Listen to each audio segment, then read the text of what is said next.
Punjab text book 2013 का ये question है जी। और बेसिक जो हमारा टॉपिक है वो ये कि हमने एडवांटेजेस और डिसएडवांटेजेस देखने हैं मॉड के। अब हम अगर क्वेश्चन को रीड करें तो इस तरह से है कि हमारे पास जो है ये शू का मॉडल साइज है, ठीक है, और उसमें ये डाटा हमारे पास अवेलेबल है। यानी इसमें हमने ये देखना होगा कि हमारे पास वो किसी किसी शॉप्स का ये एक हमने सैंपल लिया है जिसमें हमने देखा कि ये वैल्यूज जो है वो शू साइज की जो सेल हुई हैं उनके साइज लिखे हुए हैं यहाँ पर, ठीक है। हमने देखना है कि कौन सा जो शू है या किस साइज वाला जो शू है वो बहुत ज्यादा जो है वो सेल हुआ है, ठीक है। तो हम कैसे इसका अंदाजा लगाएंगे, यानी ये जो मॉड होगा बेसिकली मॉड वो वैल्यू होती है जो हमें ये बताती है कि डाटा की कौन सी वैल्यू जो है बहुत दफा रिपीट हो रही है। तो ये हमारा ये प्रॉब्लम सॉल्व कर सकती है यहाँ पे, अगर हमने ये देखना हो कि कौन सा शू बहुत ज्यादा सेल हुआ है, ठीक है। सारी बात है कि एक फैशन की वजह से वो सेल हुआ है या कोई उसमें ऐसी क्वालिटी होगी। अगर साइज के हवाले से देखा जाए तो साइज के हवाले से कोई क्वालिटी होगी उसमें। देखें, अब इसमें हम ये करते हैं कि हमने देखना होता है कि भी रिपीटेड वैल्यूज को चेक करना। 4 हम देख रहे हैं कि एक ही दफा है, 4.5 भी एक दफा है, 5 अगर हम देखें इस डाटा में 2 दफा है। इसके लिए मैं इसको सर्कल कर लेता हूँ ताकि मेरे पास ये याद रहे कि भी 5 हमने देखा था 2 दफा है। हम एक तरतीब में चलते जा रहे हैं।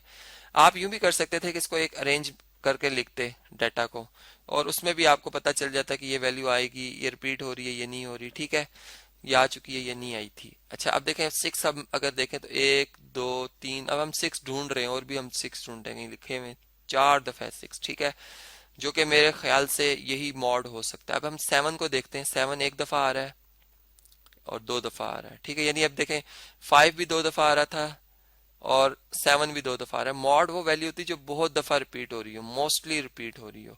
इसका मतलब है कि अब तक जो हम देख रहे हैं वो 6 हमारा मॉड बन सकता है, मोस्टली रिपीटिंग, क्योंकि ये बहुत दफा आ रहा है। अब हम 5 और 7 को जो है वो मॉड के तौर पर नहीं सिलेक्ट करेंगे, ठीक है। अब 6, अब देखते हैं 7.5 कितनी दफा आ रहा है। अगर आप देखें 7.5 2 दफा आ रहा है, ये भी नहीं हो सकता। चले इसके बाद 8 हमारी नजर आए जी, 8 एक दफा, 2 दफा और 3 दफा आ रहा है। लेकिन ये जो 6 है तो 4 दफा आ रहा था, ये 4 दफा आ रहा है। इसका मतलब है कि मॉड जो है हमारा वो 6 ही है। हम ये कहेंगे कि जो इस डाटा में बहुत दफा जो या बहुत शूज जो बिके हैं इस शॉप में, वो 6 नंबर वाले जो शू हैं वो बहुत बिके हैं, ठीक है। ये एक हमारे पास कैलकुलेशन आ गई। अब हम ये देखते हैं कि ये जो हमने कैलकुलेशन की है इससे हमें क्या, इसमें क्या एडवांटेजेस नजर आए और क्या डिसएडवांटेजेस नजर आए हैं। तो पहले हम बात करते हैं एडवांटेजेस के हवाले से कि इसमें हमें जो है वो क्या क्या फायदे, ठीक है, मेरिट्स, जिसको हम मेरिट्स भी कह सकते हैं, एडवांटेजेस। अब हम इस पे देखिए, सबसे पहला जो एडवांटेज है वो ये है कि अगर ये हमारे पास, यानी इसको हम कैसे फाइंड कर सकते हैं कि ये बहुत कॉमन वैल्यू होती है और हम बड़ी आसानी से इसको ऊपर ऊपर से ढूंढ लेते हैं। यानी जैसे यहाँ पर हमने, इसमें हमें कोई ऐड सब्ट्रैक्ट नहीं करना पड़ रहा, it is the most common value, ठीक है। और बहुत जल्दी से हम इसको जो है वो जो वो इसकी मेजरमेंट जो है वो कर लेते हैं, ठीक है। इस कॉमन के स्पेलिंग्स जरा सही तरह लिखते हैं जी, कॉमन वैल्यू, ठीक है। और अब ऐसा भी हो सकता है कि ये कहीं भी लोकेट कर सकता है, ये वैल्यू शुरू में भी आ सकती है और ये आखिर में भी आ सकती है, ठीक है। तो इस तरह हमने देखा कि ये कहीं भी जो है उसको लोकेट किया जा सकता है, ठीक है। तो हम यूं कहेंगे मॉड कैन बी, मॉड जो है वो कैन बी लोकेटेड, जो वैल्यू बहुत दफा रिपीट हो रही है तो हम ये कहेंगे कि कैन बी लोकेट, हो भी सकता है, ठीक है, इस डाटा में ये अवेलेबल है। ये तो हमने इसके मेरिट्स के हवाले से देखा। अब हम देखते हैं कि इसके हमारे पास जो डिसएडवांटेजेस हो सकते हैं या जिसे हम डीमेरिट्स कह रहे हैं कि वो क्या क्या हो सकते हैं। अब डीमेरिट्स में चलें इसके स्पेलिंग्स पहले हम देखते हैं जी, हम सही तरह लिख रहे हैं। डीमेरिट्स देखें, सबसे पहला जो डीमेरिट्स है वो ये है कि बाजुकात ऐसे होता है कि डाटा में ये मौजूद ही नहीं होता, ठीक है। यानी हम देखते हैं कि कोई वैल्यू रिपीट ही नहीं कर रही, सारी वैल्यू एक दफा ही आ रही हैं। तो कुछ केसेस ऐसे भी होते हैं कि ये मौजूद नहीं होता।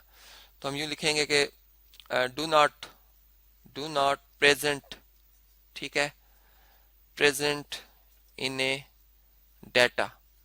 एक तो ये बात हमें समझ में आई। अब दूसरी बात यह है कि अगर हम इसके और डिसएडवांटेजेस के हवाले से देखें तो हमने देखा है जैसे इस ग्रुप में हमारे पास जो मॉड है वो 6 है, लेकिन और भी वैल्यूज बहुत ज्यादा रिपीट कर रही हैं, ठीक है। और अगर ये फर्ज करें 8 भी 3 दफा आ जाता, सॉरी 3 दफा तो आ रहा है, 4 दफा आ जाता, तो इसका तो मतलब ये है कि ये मॉड 2 दफा आ रहे हैं, ठीक है। तो यूं यूं हम कह सकते हैं कि जो मॉड है बाज़ औक़ात ऐसे भी होता है कि मोर देन वन मॉड जो है, वन मॉड वो प्रेजेंट होता है एक डाटा में। अब मॉड बेसिकली एक एवरेज बात करने की जो है टेक्निक होती है, ठीक है।